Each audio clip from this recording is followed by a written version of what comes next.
Sam rightfully says that the difference between lucky and unlucky in this country shouldn't be as enormous as it is. And then he asks the question that interests him most, which is, what should we do next? And then he says he doesn't have the answers. I have some very clear answers that I'm going to lay out in this podcast. So, in that context, if I did have the power, here's exactly what I would do. Well, we start by acknowledging on a federal level that we have a problem. This is number one. Trump just signed an executive order on police reform that does not mention the words racism or bias. When cops are 24% more likely to point a gun at a black man and 18% more likely to go hands-on with a black man, both statistics, by the way, were taken directly from Sam's episode where he cited the source, there is a clear bias here, even among black and brown officers, because both of those actions by police unnecessarily escalate situations. Number two, we stand with police by saying, you're overworked. Let's take some of that stressful workload off of you. And we reallocate a portion of police funding to hire unarmed code enforcement officers to handle noise complaints, neighbor disputes, and nonviolent police calls. We hire more social workers to handle the mental health calls. And if the person is being violent or has a history of violence, then an armed officer goes on the call for backup.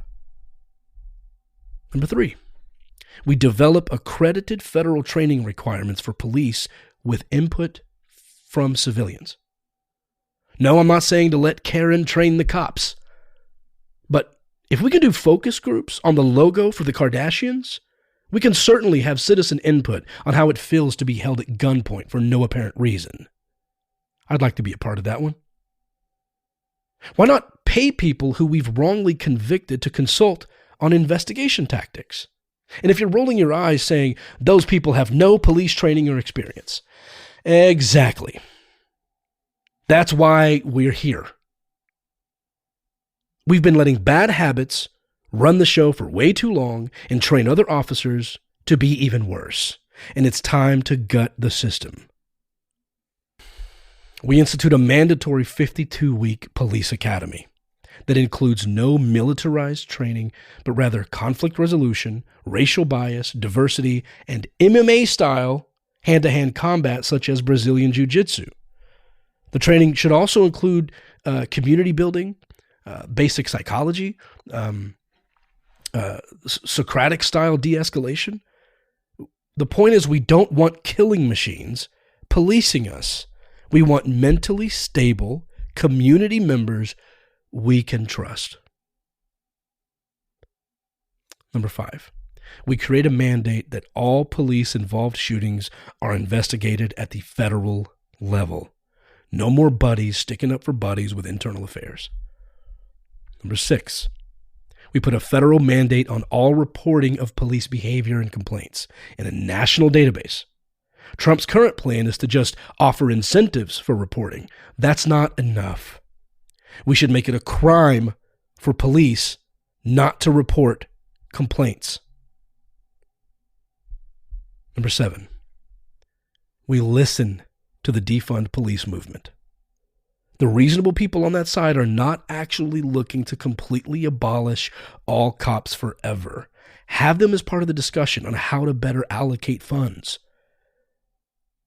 Camden, New Jersey's already done this, and I'll explain that in a moment. This is not a crazy idea that should be ignored. But we're talking about reallocating funds, removing responsibilities from police, and then de-escalate tensions where we can by reducing citizens' interactions with law enforcement officials that are carrying deadly weapons or threatening attire. Number eight, and this addresses one of Sam's main concerns. We offer reparations. Not individually, like many of you are probably thinking, but in the form of major contributions to low-income Black and Native communities that were once redlined. And we do this to enhance their education, enhance their parks, their safety, and their employment opportunities. We build up those communities that we once redlined and gerrymandered and turned into food deserts with no way to make a living other than crime, and we give this generation a chance to get ahead. Number 8, remove marijuana as a Schedule I narcotic. So many cops use the sight of weed as a reason to search or harass people, and it escalates to violence. And for what? What is the gain? If the person then goes to jail, they're back out in hours, and now they have a criminal record. Number 9.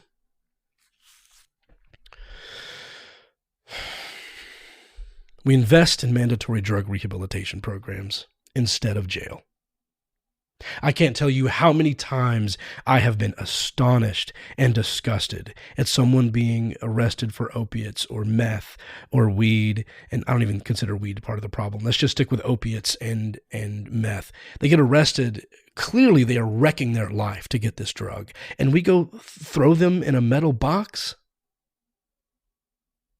If someone is caught with opiates or meth, they don't belong in boxes where they can learn to become criminals. They have a medical condition and they need help. And right now we throw them away instead of being humanists and helping to repair the damaged people that are struggling.